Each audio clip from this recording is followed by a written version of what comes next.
청취자 여러분을 위해 준비한 오늘의 심층 분석 시작합니다. 저희 손에는 윤 작가라는 분이 쓰신 탁구 일기라는 제목의 개인 블로그 글이 놓여 있습니다. 네. 이게 그냥 오늘 운동했다 뭐 이런 간단한 기록이 아니고요. 2.7g짜리 작은 공 하나가 어떻게 한 사람의 편견을 부수고 또 인생의 방향을 바꾸는 일종의 철학적 도구가 되었는지 그 놀라운 여정이 담겨 있습니다. 그렇죠. 오늘 저희의 임무는 이 글을 따라가면서 단순히 탁구 기술에 대한 이야기가 아니라요. 하나의 기술을 익히는 과정이 어떻게 우리 자신을 이해하게 만드는지 그 통찰을 한번 발견해 보는 겁니다. 아, 좋습니다. 어쩌면 지금 청취자께서 몰두하고 계신 어떤 것과도 맞닿아 있는 이야기일 수 있겠네요. 좋습니다. 그럼 본격적으로 파헤쳐보죠. 이 이야기의 가장 흥미로운 출발점은 저자가 원래 탁구를 끔찍하게 싫어했다는 사실입니다. 아, 정말요? 싫어했다고요? 네, 거의 혐오에 가까웠죠.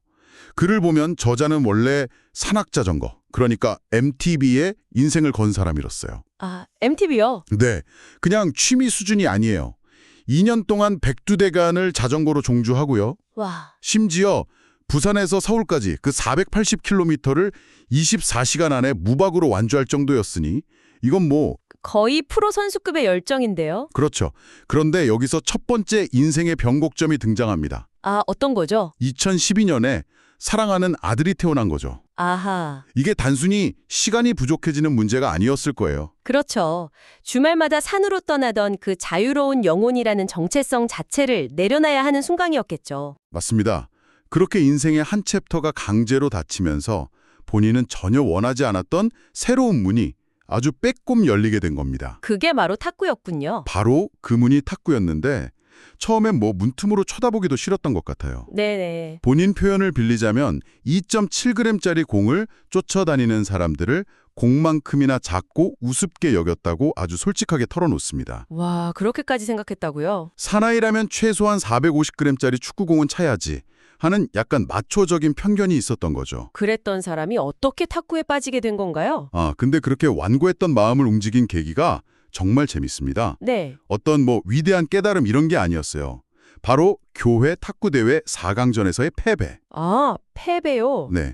그래서 저자가 이기고 싶었다. 아니, 지기 싫었다고 말하는데 이 지점에서 많은 분들이 공감하실 것 같아요. 맞아요. 우리를 움직이는 가장 원초적인 동력 중 하나가 종종 이렇게 순수한 경쟁심 혹은 약간의 창피함일 때가 많으니까요. 바로 그겁니다. 그 유치할 수 있는 지기 싫다는 마음 하나 때문에 2013년에 그는 결국 탁구클럽에 등록을 합니다. 드디어 시작을 했군요. 네. 산악자전거로 다져진 강철 체력이니까 금방 적응할 거라 생각했는데 현실은 달랐겠죠. 완전히 달랐습니다. 고작 2분짜리 기본 스텝 훈련 있잖아요.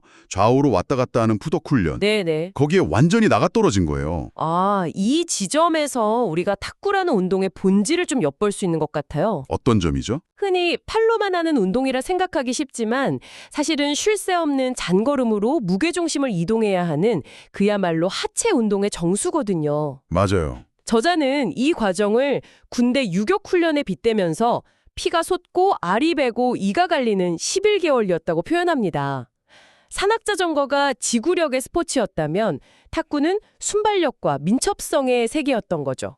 완전히 다른 종류의 근육과 신경을 깨워야 했던 겁니다. 그렇게 11개월간 개고생을 하고 드디어 첫 대회에 나갑니다. 드디어 나갔군요. 그런데 또 다른 벽에 부딪히죠. 이번엔 또 뭔가요? 좁은 탁구장에서만 연습하다가 천장이 높은 넓은 체육관에 가니까 공이 날아오는 거리감이 완전히 달라서 허둥댔다고 해요. 아, 공간감.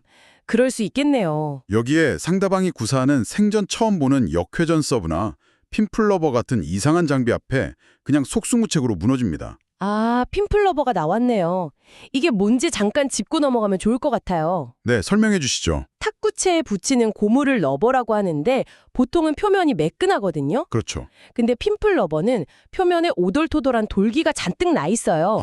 이 돌기 때문에 공에 걸려있던 회전이 완전히 죽거나 심지어 반대 회전으로 바뀌어서 돌아옵니다. 와, 그럼 예측이 전혀 안 되겠네요. 그렇죠. 초보자 입장에서는 공이 무슨 마구처럼 흔들리거나 통통 튀어서 도저히 칠 수가 없는 거죠. 마치 야구에서 너클볼을 처음 상대하는 타자의 심정이었을 겁니다. 그렇죠. 결국 그는 첫 대회에서 처참하게 탈락하고 맙니다. 아, 모든 노력이 물거품이 된 것 같은 좌절감에 빠져서 그냥 벤치에 주저앉아 있었는데 바로 그 순간 그의 인생을 바꿀 한 경기를 목격하게 됩니다. 운명적인 만남이네요. 네, 한쪽은 키가 작고 동글동글한 체형의 선수, 다른 한쪽은 팔에 문신을 한 거구의 누가 봐도 골리앗 같은 선수였죠. 당연히 모두가 골리앗의 압승을 예상하는 분위기였을 겁니다. 그렇죠. 하지만 결과는 완전히 반대였어요. 반대요? 그 작은 선수가 믿을 수 없는 스텝으로 코트를 지배하면서 아름다운 궤적을 그리는 공격 기술로 거구의 상대를 농락해버린 겁니다. 와, 저자는 이 광경을 한편의 잘 짜인 무협 영화를 보는 것 같았다고 표현해요. 무협 영화라니 정말 강렬한 인상이었나 보네요. 네, 그리고 그 순간 탁구는 저런 거였어 하는 거대한 깨달음이 뇌리를 스쳤다고 합니다. 절망이 경이로움과 꿈으로 바뀌는 순간이었군요. 바로 그 순간이었죠. 이 무협 영화 같은 장면에서 나온 기술이 바로 드라이브인데요. 아, 드라이브. 네, 탁구를 잘 모르시는 분들을 위해 설명하자면 공에 강력한 전진 회전, 그러니까 탑스핀을 걸어서 공격하는 기술입니다. 단순히 세게 치는 거랑은 다르죠. 완전 다르죠. 공을 채로 감아 올리면서 무서운 회전을 만들어내는 거예요. 그래서 공이 네트를 스치듯 낮게 넘어가다가 상대편 테이블에 떨어지면서 앞으로 쭉 뻗어나가요. 이걸 완벽하게 구사하는 걸 보면 정말 예술에 가깝습니다. 그날 이후 저자의 태도는 완전히 바뀝니다. 어떻게 바뀌었나요? 탁구를 마셔도 목이 마른 탄산음료 같다고 표현하는데 이 비유가 정말 절묘하죠. 아, 배움에 대한 갈증이 폭발했군요. 네. 탁구 잡지를 정기 구독하고 장지커나 마롱 같은 세계적인 선수들의 유튜브 영상을 수백 번 돌려보면서 그들의 움직임을 분석하기 시작합니다. 여기서 정말 중요한 심리적 변화가 일어나는 것 같아요. 어떤 변화죠? 이전까지 그를 움직였던 동기는 승리, 즉 외부에서 오는 보상이었잖아요. 맞아요. 이기고 싶다는 거. 그런데 이제는 숙달, 즉 기술 자체를 완벽하게 구사하고 싶다는 내면의 욕망으로 동력이 완전히 바뀌어 보인 겁니다. 아, 이건 심리학에서 말하는 외재적 동기에서 내재적 동기로의 전환을 보여주는 아주 교과서적인 사례예요. 외재적 동기에서 내재적 동기로요? 네, 외재적 동기는 승리, 상금, 칭찬처럼 외부 보상을 위해 행동하는 거고, 내재적 동기는 그 행위 자체가 즐겁고 의미 있어서 하는 거죠. 보통 어떤 분야에서 꾸준히 성장하고 대가의 반열에 오르는 사람들은 거의 예외 없이 이 내재적 동기가 활성화되는 결정적인 계기를 겪습니다.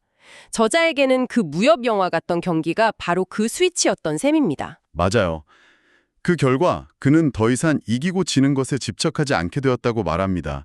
대신 그의 눈에 새로운 것이 보이기 시작하는데 바로 상대가 아닌 공의 구질이었다고 해요. 아, 공의 구질이 보였다? 이게 무슨 의미일까요? 이전까지는 상대방이라는 적을 이기는 것에만 집중했다면 이제는 내 앞으로 날아오는 공의 회전, 속도, 궤적 이러는 문제 자체에 집중하게 되었다는 뜻입니다. 아하, 싸움의 패러다임이 바뀐 거죠.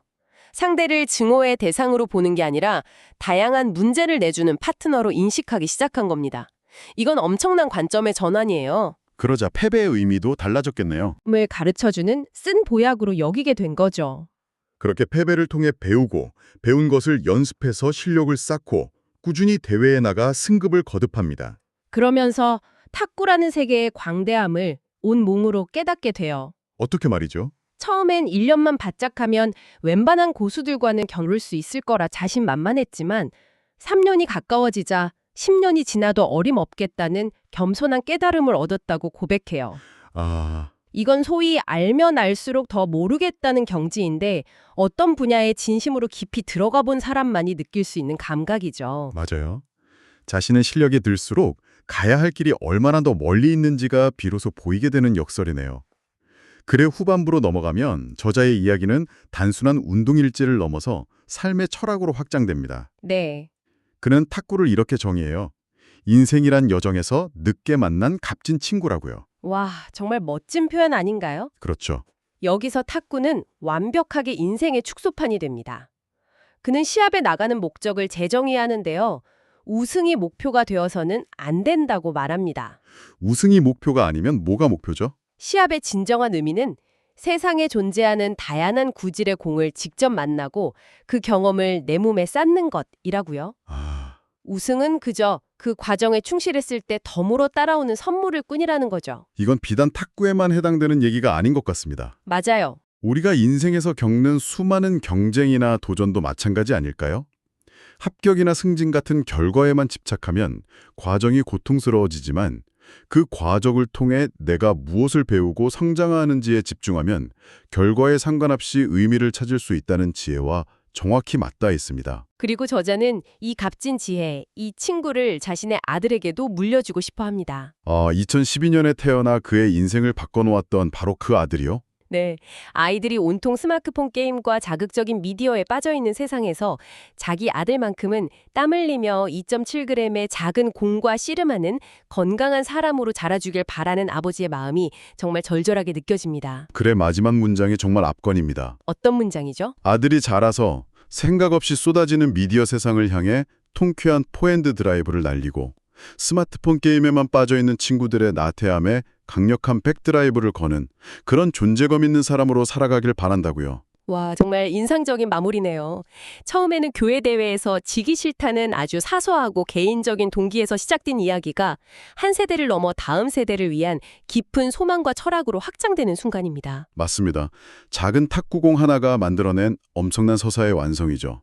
자, 그럼 오늘 이야기를 한번 정리해 보겠습니다. 네. 우리는 산악자전거에 미쳐있던 한 남자가 어쩔 수 없이 시작한 탁구를 통해 남자는 이래야 한다는 식의 편견을 깨고요. 또 혹독한 좌절 속에서 새로운 세상을 발견했으며 마침내 승패를 넘어선 삶의 지혜를 얻는 과정을 함께 따라가 봤습니다. 2.7g의 작은 공이 세상을 바라보는 렌즈가 된 이야기였습니다. 경쟁의 목표가 상대를 이기는 것이 아니라 오히려 나와 다른 상대를 통해 배우고 성장하는 것임을 깨닫는 역설적인 과정을 보여줬죠. 아, 그렇죠. 저자의 표현처럼 1000명의 상대는 1000가지의 다른 구질을 가지고 있고 그 모든 것이 나의 스승이 된다는 것을 알게 된 겁니다. 이 이야기는 우리에게 이런 질문을 던지는 것 같습니다. 혹시 우리가 저건 시시해 혹은 내 스타일이 아니야 라며 무심코 지나쳤던 것들 속에 저자의 탁구처럼 예상치 못한 깊이와 즐거움이 숨어 있지는 않을까요? 생각해 볼 만한 질문이네요. 어쩌면 인생을 바꿀 값진 친구를 우리가 편견 때문에 알아보지 못하고 있는 건지도 모릅니다. 그리고 마지막으로 이런 생각도 해볼 수 있겠습니다. 네? 저자는 40대에 탁구라는 친구를 만나서 배움의 단계를 차근차근 밟아나갔습니다. 어쩌면 청취자 여러분께도 이미 그런 친구, 즉 오랫동안 해온 취미나 기술이 곁에 있을지도 모릅니다. 아, 그럴 수 있겠네요. 그런데 혹시 우리는 여전히 이기고 지는 것이라는 저자가 겪었던 그 초기 단계에만 머물러 있는 것은 아닐까요? 그 경쟁심 너머에 있는 숙달의 즐거움, 과정의 아름다움이라는 더 큰 세계를 놓치고 있는 것은 아닌지 한 번쯤 돌아볼 필요가 있겠습니다.